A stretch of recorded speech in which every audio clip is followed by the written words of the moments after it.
नमस्ते बच्चों, मैं हूं आपके साथ डॉक्टर ज्योति शर्मा और मेरे चैनल विजेता चैनल में आप सभी का स्वागत है। बच्चों, आज हम जो पाठ पढ़ रहे हैं वो है पाठ 7 आनुवांशिकता और इसका जो अंक भार है वो है 4। तो आपके जितने भी 13 पाठ हैं टोटल, उन 13 पाठ में से ये सबसे कम अंक का अंक भार वाला पाठ है, क्योंकि इसमें से काफी कुछ पार्ट जो है वो हटा दिया गया है बच्चों। तो यहाँ पर जो मेन पार्ट है आनुवांशिकता है, मेंडल से संबंधित जो नियम है वो इसका प्रमुख भाग है, तो उन्हीं पर ही हम विशेष ध्यान देंगे। पहला जो प्रश्न मैंने लिया है वो आनुवांशिकता किसे कहते हैं, इसके जनक कौन है और इन्होंने किस जीव पर अपने प्रयोग किए। तो आनुवांशिकता किसे कहते हैं, तो बच्चों पीढ़ी दर पीढ़ी जो माता पिता के गुण हैं वो बच्चों में स्थानांतरित होते हैं। तो ये जो स्थानांतरण है गुणों का, उसे ही हम आनुवांशिकता कहते हैं। इसके जनक कौन है, तो इसके जनक है ग्रेगर जॉन मेंडल। क्वेश्चन यूं भी आ जाता है कि आनुवांशिकता के जनक का नाम बताइए। तो ग्रेगर जॉन मेंडल, अगर आपको ग्रेगर जॉन याद न रहे तब भी आप सिर्फ मेंडल लिख देंगे, तब भी आपको पूरे मार्क्स मिलेंगे। तो ग्रेगर जॉन मेंडल इसके जनक हैं और इन्होंने किस जीव पर अपने प्रयोग किए, तो इन्होंने वानस्पतिक मटर पर अपने प्रयोग किए। और इस वानस्पतिक मटर का जो वैज्ञानिक नाम है, या फिर मैं कहूँ कि बॉटनिकल नाम है, वानस्पतिक नाम है, वो है पाइसम सैटाइवम। बच्चों, जब भी हम किसी भी जीव का जूलॉजिकल नाम लिखते हैं या बॉटनिकल नाम लिखते हैं तो दो चीजें इसके अंदर, दो वर्ड्स इसके अंदर आते हैं। और हम वैसे तो इटालियन में लिखा जाता है, पर क्योंकि हम इटालियन लिख नहीं सकते इस वजह से हम दोनों वर्ड्स के नीचे अंडरलाइन लगा देते हैं। ये देखिए, पाइसम के नीचे मैंने अलग अंडरलाइन लगा रखी है और सैटाइवम के नीचे मैंने अलग अंडरलाइन लगा रखी है। तो इस बात का ध्यान आप विशेष रूप से रखें। अगले क्वेश्चन पर चलते हैं कि मेंडल ने अपने प्रयोगों के लिए मटर के किन गुणों को चुना। तो मेंडल ने अपने प्रयोगों के लिए 7 जोड़ी विपर्यासी लक्षणों को चुना था, यानी उल्टे लक्षण जो उसमें दिखाई देते थे, उन लक्षणों को चुना था। तो वो लक्षण कौन कौन से थे बच्चों? पौधे की ऊंचाई, फूल का रंग, फूल का स्थान, फली का आकार, फली का रंग, बीज का आकार और बीज का रंग। ये 7 लक्षण अलग अलग प्रकार से मटर में दिख रहे थे। उन 7 लक्षणों को मेंडल ने अपने प्रयोगों के लिए चुना था। अगला क्वेश्चन है, मेंडल ने अपने प्रयोगों के लिए मटर के पौधे को ही क्यों चुना। तो भाई मटर जो है वो काफी कम स्थान घेरता है, काफी कम स्थान में उसके बहुत सारे पौधे लग जाते हैं और उसका जो जीवन काल होता है वो भी 3-4 महीने ही होता है। तो कम जीवन काल के कारण हम एक साल में उसकी कई पीढ़ियां प्राप्त कर सकते हैं। तो उसका जीवन काल छोटा होता है। कई विपर्यासी गुण, जैसे कि हमने यहाँ अभी ऊपर वाले क्वेश्चन में देखे थे, कई विपर्यासी गुण उसमें पाए जाते हैं जिन्हें उस टाइम पर बच्चों सूक्ष्मदर्शी का विकास नहीं हुआ था। इसलिए जो गुण जिन पर प्रयोग किए मेंडल ने, वो सभी गुण आंखों से देखे जा सकने वाले थे। तो जो उसके गुण थे, सारे विपर्यासी गुण उसमें मिले और वो सारे गुण आंखों से देखने योग्य थे। और मटर में स्वपरागण और परपरागण दोनों ही आसानी से करवाए जा सकते थे। इस वजह से मेंडल ने अपने प्रयोगों के लिए मटर के पौधे को ही चुना। अगला क्वेश्चन है, जीवों में विभिन्नताएं क्यों आवश्यक है। तो बच्चों जीवों में विभिन्नताएं बहुत आवश्यक है, क्योंकि उन विभिन्नताओं के कारण कई बार उस प्रजाति में ऐसे सदस्य उत्पन्न हो जाते हैं जो अनेक प्रतिकूल परिस्थितियों में अपने आप को अनुकूलित कर लेते हैं। तो कई बार ऐसा होता है कि प्राकृतिक चयन हो जाता है, सारे जीव किसी वजह से मर जाते हैं, तो उस प्राकृतिक चयन में वे ही जीव जीवित रह पाते हैं जिनमें कुछ विशेष विभिन्नताएं होती हैं। तो प्राकृतिक चयन के फलस्वरूप योग्यतम जीव जीवित रहते हैं, इसलिए उस प्रजाति की उत्तरजीविता बनाने में वो सहायक होते हैं। अगर उनमें विभिन्नताएं नहीं होती तो हो सकता था कि वो प्रजाति ही समूल नष्ट हो जाती। अगला क्वेश्चन है, मेंडल का प्रभाविता का नियम बताइए। तो बच्चों मेंडल का प्रभाविता का नियम हम वर्ड्स में लिखेंगे पहले और फिर इस तरह से उसको शो करेंगे। तो प्रभाविता का नियम है कि जब हम शुद्ध पौधों में, शुद्ध विपर्यासी जो पौधे हैं उनमें जब संकरण करवाया जाता है तो प्रथम पीढ़ी F1 में वो गुण ही प्रकट होता है जो कि प्रभावी होता है। इसे ही हम प्रभाविता का नियम कहते हैं। जैसे कि ये शुद्ध लंबा पौधा था, शुद्ध लंबे को हम कैपिटल से प्रदर्शित करते हैं और शुद्ध बोने को हम स्मॉल टी से प्रदर्शित करते हैं। यानी कि ये जो दोनों गुणसूत्र हैं वो एक जैसे कैपिटल हैं और ये जो बोने वाले हैं ये स्मॉल हैं। जब इनके युग्मक बनेंगे तो कैपिटल टी वाले से, शुद्ध लंबे से, टी और टी दो युग्मक, दो प्रकार के, और स्मॉल टी शुद्ध बोने से टी, स्मॉल टी और स्मॉल टी दो एक ही प्रकार के युग्मक बनेंगे।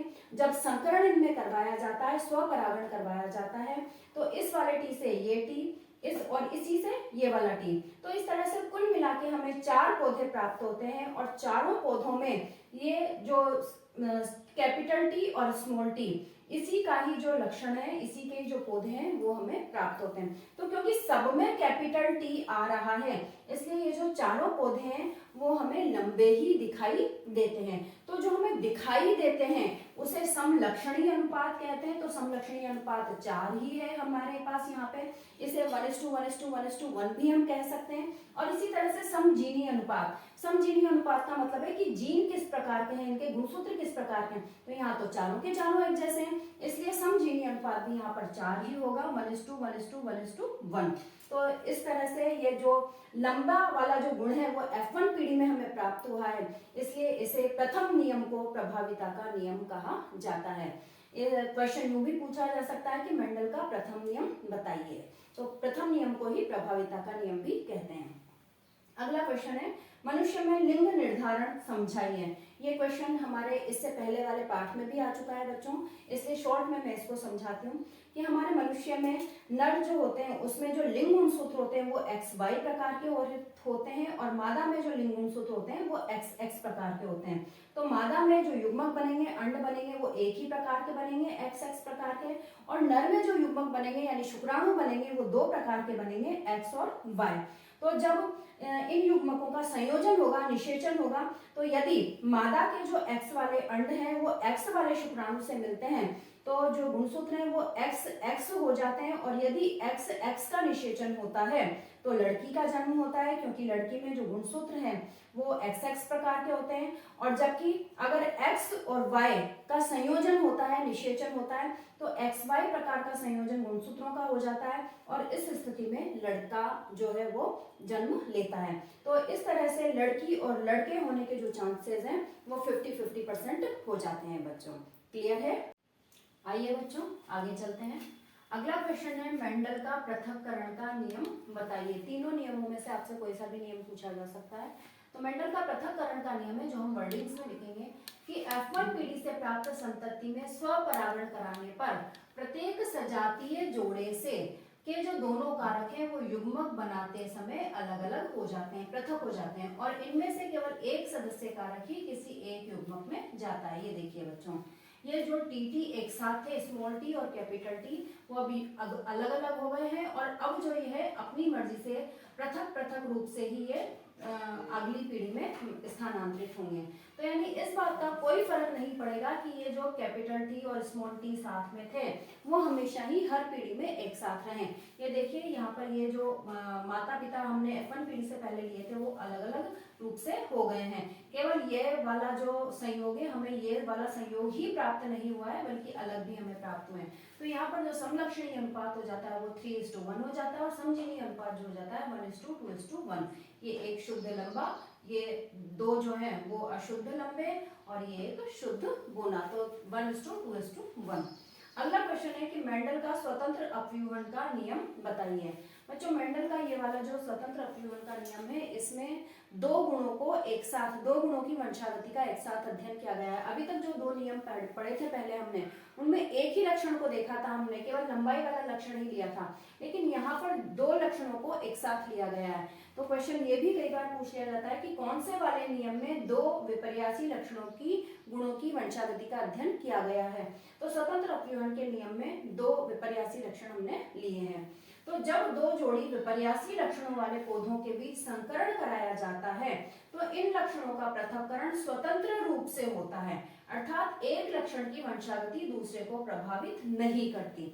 उदाहरण से देखते हैं बच्चों कि यहाँ पर कैपिटल RR जो कि गोल को प्रदर्शित कर रहा है और हरे बीज जो कि हमने स्मॉल YY लिए हैं, क्योंकि जो कैपिटल YY है वो पीले रंग के लिए प्रभावी है। प्रभावी गुण को हम कैपिटल से लिखते हैं। तो और यहाँ पर जो गोल था राउंड वो प्रभावी है, इसलिए गोल को हमने कैपिटल से लिखा है। तो गोल और हरे बीज हमने लिए हैं कैपिटल RR और स्मॉल YY। इसी तरह से हमने झुर्रीदार पीले बीज लिए हैं, झुर्रीदार को तो स्मॉल आर आर और कैपिटल वाई वाई पीले बीज को लिया है। तो दो तरह के जो हमें यहाँ पर युग्मक हैं, एक तो कैपिटल आर और स्मॉल वाई और कैपिटल आर और स्मॉल वाई, ये दो तरह के जो युग्मक है वो हमें प्राप्त होते हैं। इन दोनों को जब F1 पीढ़ी में ये मिलते हैं तो देखिए capital R, small R, capital Y और स्मॉल वाई सभी तरह के, ये भी प्रभावी आ गया और ये भी प्रभावी आ गया, तो प्रभाविता का नियम हो गया यहाँ पर साकार।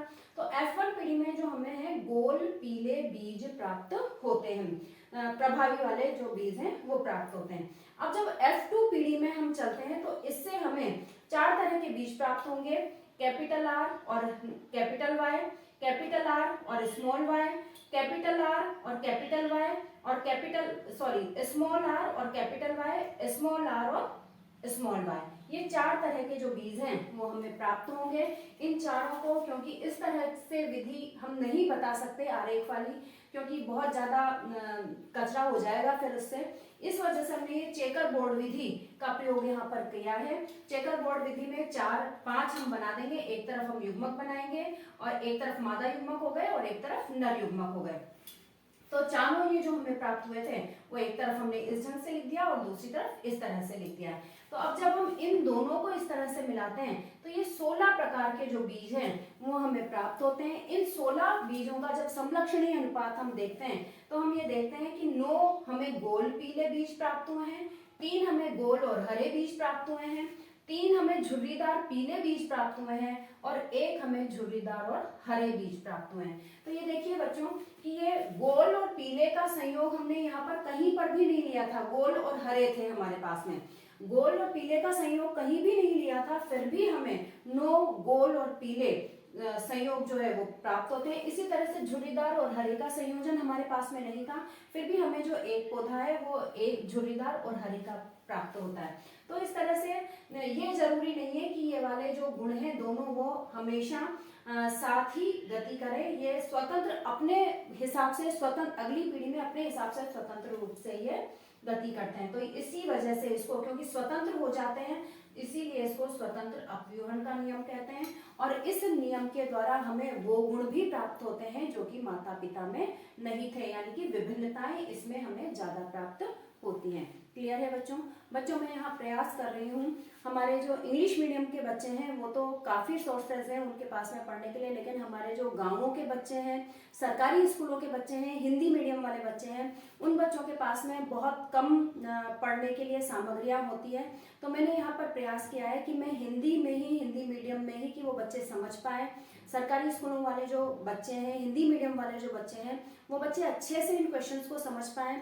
टाइम हमारे पास बहुत कम है और इम्पोर्टेंट क्वेश्चंस मैं लेकर आई हूँ आपके लिए, क्विक रिवीजन हम कर रहे हैं। तो आप लोग इन क्वेश्चंस के माध्यम से, मेरी ये कोशिश रहेगी कि आप, जैसे ये 4 नंबर का है तो इसमें से, इस पार्ट में से जो भी प्रश्न आते हैं आप उन्हें पूरा करें और 4 में से 4 अंक ही इस पार्ट में से आप प्राप्त करें। धन्यवाद बच्चों, ज़्यादा से ज़्यादा लाइक कीजिए, सब्सक्राइब कीजिए और शेयर कीजिए। Thank you.